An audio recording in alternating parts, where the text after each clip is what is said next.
Okay, now that we're down there are two Skulltulas in this room that we need to kill before moving on. Come on, can I get a good jump slash? Thank you.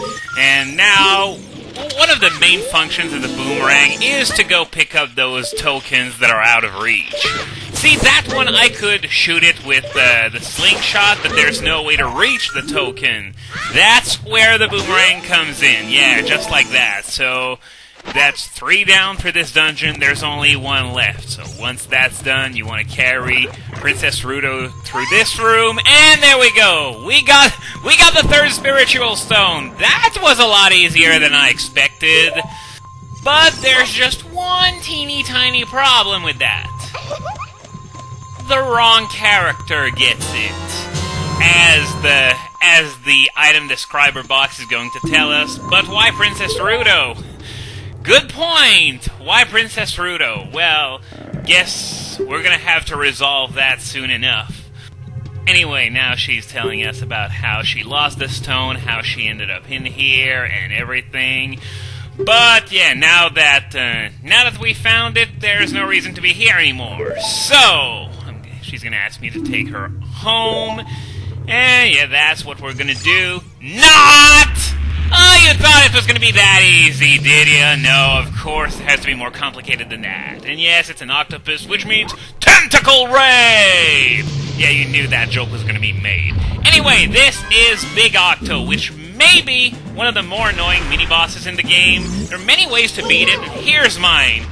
Wait until it runs into you, then it's gonna turn around, you shoot the boomerang at it, pull out your sword, jump slash at the weak point, and repeat. Let it hit you, it turns around, boomerang, pull out the sword, jump slash, and that's all she wrote. You can try and run after it in the same direction it does, but you really have to stay on the inside, and you risk taking damage from those spikes that were there. I prefer this method. It's a lot faster, and it only costs you a single heart. So, what's in there? Oh! Fairy. You know, I was contemplating heading back to the Sacred Forest Meadow to get a few more fairies before starting this dungeon, but it would have been completely useless because there were 2 fairies in there anyway. So is there anything useful in those pots? Deku nuts, I guess. If I use Deku nuts to kill those bubbles prior to getting the boomerang, that's where my refill would have been, because yes, I've been told by numerous people that you can kill the bubbles with Deku nuts, but I honestly don't like using consumables, so I probably wouldn't have done it that way, even if I knew about it. So, now, Princess Ruto isn't with us anymore. Well, all I gotta say is thank God, because I've been staring at underage, naked, half-fish, half-human ass for so long that I probably ended up on a dozen FBI watch lists during that time. Anyway, we're back in the second room of this dungeon. You're gonna recognize it right now. Yep, that elevator I just took was a bridge to the last 2 rooms in the dungeon, so I'm gonna take one of these boxes, because that's what they're for. You're supposed to keep that switch down with one of the boxes.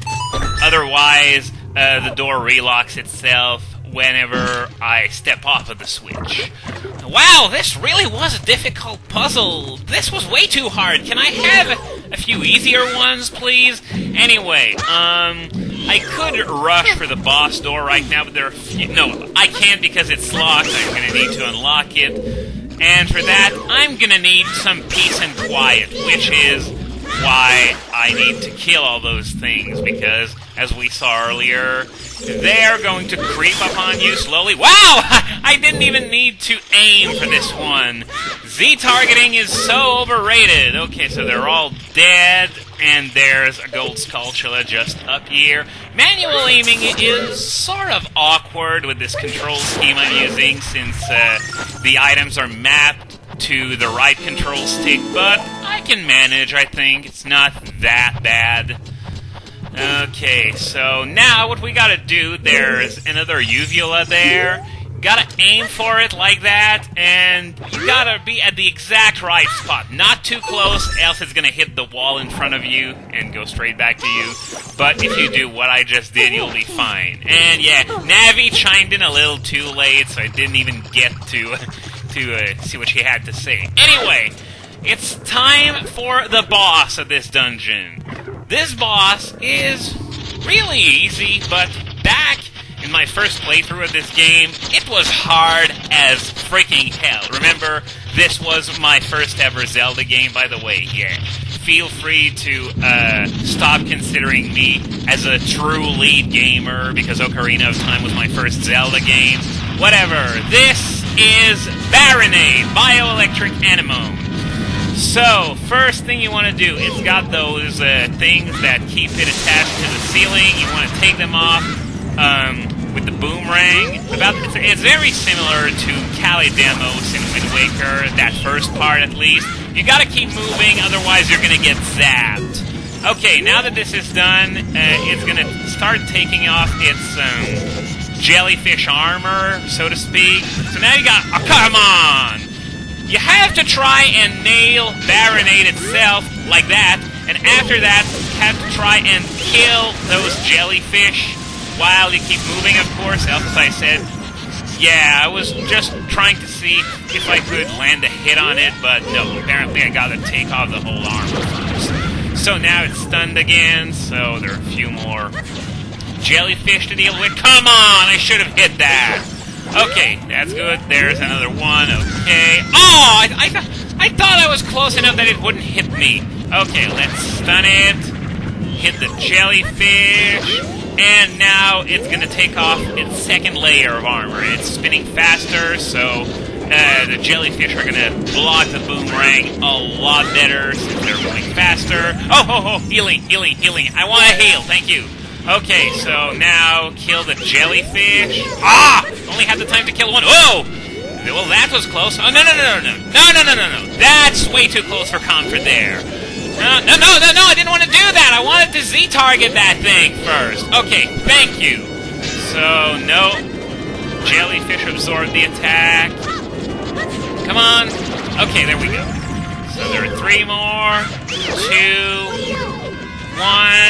Can I do this? Nope.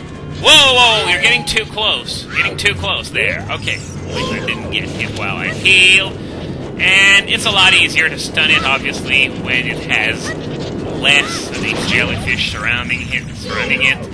So, okay. Now the final phase begins, and we can actually damage the thing. So now it's starting to go apeshit with electric attacks. So you use the boomerang to stun it, and you slash as much as you can. And from that point, you just repeat the same pattern until it's dead. Come on, rise up, thank you. Go, gotta be closer. Okay, here we go. Die! No, not quite. So, let's wait some more. Come on, you're way too slow. You can't hit me with that electricity.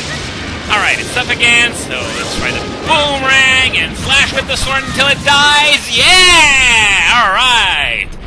Epic acne breakout all over the body, followed by death! Clarisil. It saves lives. And with that, the Youngling dungeons are now done and over with, so let's not forget to pick up the heart container, and after that... Hey, look! It's Princess Ruto! She's safe after all! Oh, God. You know what I'm about to say. You all know it. But it still has to be said. Well, excuse me, Princess! So, it's back to Zora's Fountain, and I actually sort of like that scene there. It's like... did the warp do that? Did it put them that close to each other, and Princess Ruto's all like, "You want to kiss me?" But anyway, I sort of like that next shot too, because it's really sort of funny. Just look at Link. He's all like, underage half-fish boobies, me gusta. But anyway, yeah, she's gonna reward us. Wink, wink, nudge, nudge. Actually, this is sort of where this is leading. I'm just gonna go with nothing, really, because it just adds 2 lines of dialogue, and yeah, she knows we want that stone. And, yeah, basically she's telling us that she can only give it to the guy who's going to be her husband. So, basically she does what every other female in this game is doing. She basically latches onto Link and doesn't freaking let go. Yeah, I really wasn't kidding when I said she was looking for some action. Anyway, we got the final spiritual stone, but what a price to pay, folks. Link pretty much had his future decided for him there. And, yeah, I don't know about you, but if I ended up being forced to marry a bitchy soul like that, who forces me to go through the freaking water temple later on in the game, no less, I'd freaking run away to Termina too. Yeah, you don't know what she's talking about. On the contrary, game, I know you're really trying to fish for that E rating at that point, but we know damn well what she's talking about. Don't tell my father. Isn't this the kind of thing he would end up knowing about? Like in 5 minutes, like, you know, I've decided who I was gonna marry, Dad. Anyway, Sun Song, because there's a gold sculpture that appears only at night in this area, and we need the boomerang for it, which is why I didn't obtain it before entering Jabu Jabu's belly. So you want to go on that log there, and after that, yeah, this should be close enough, and after that, yeah, manual aiming, you gotta hit it twice. When I said manual aiming was awkward, maybe I was exaggerating a little. It's really not all that bad. It's just that I have to hold back the control stick while I'm aiming with the other control stick. So it's a bit weird, but it's okay, I guess. It's not that much of a problem. So we're just gonna head back to Zora's domain to check on King Zora and Princess Ruto. Look how small she is compared to that fat ass next to her. Yeah, well, not yet. We just got out of the dungeon, for Pete's sake. Anyway, let's see what King Zora has to say about this. Oh, Link, so you saved the princess, eh? I really appreciate it. What? That's it? No reward? Nothing? I freaking saved I saved Zora royalty there, and I get nothing? Well, yeah, there's the spiritual stone, but it binds me to that half-fish freak for life. And I don't want that. I'm gonna run away as fast as I humanly can from this place. I said as fast as I humanly can. Don't miss the gate, Link, please. But yeah, Lake Hylia was my next destination anyway, because now that I have the boomerang, there are several gold sculptulas that I can acquire that I couldn't, I could kill them with the slingshot, but I couldn't get their tokens, which would have made that an exercise in pointlessness. So, is there, well, rupees and magic. My magic's full. I don't think I've ever used my magic up to this point in this game. So, yeah, there's a boomerang behind the lab. Hit it twice with the boomerang, as usual. And after that, grab the token. And I said, grab the token! Thank you, not throw the boomerang at the lab. Anyway, we have enough time that I'm gonna show you something here. Super speed! Yeah! Heading back to Gerudo Valley with super speed. Just gonna turn it off to climb that ladder there. And yeah, I wonder how this is gonna record, but yeah, it says like it's going at like 240 frames per second or something. Either way, it's at 4 or 5 times the normal speed. So yeah, just wanted to have some fun with the turbo function while I could, but guess what? It's daytime again, so we gotta play the sun song again. And we're gonna make that sculpture appear on top of the waterfall. You know that one that was taunting us every time we came through that bridge? Well, no longer! Die, you 8-legged bastard! Die! Thank you. Okay, so this about completes what I wanted to do for today. So next time, we're gonna continue picking up, gold sculptulas and pieces of hearts. We're gonna tie up a few loose ends before moving on to the next portion of the game.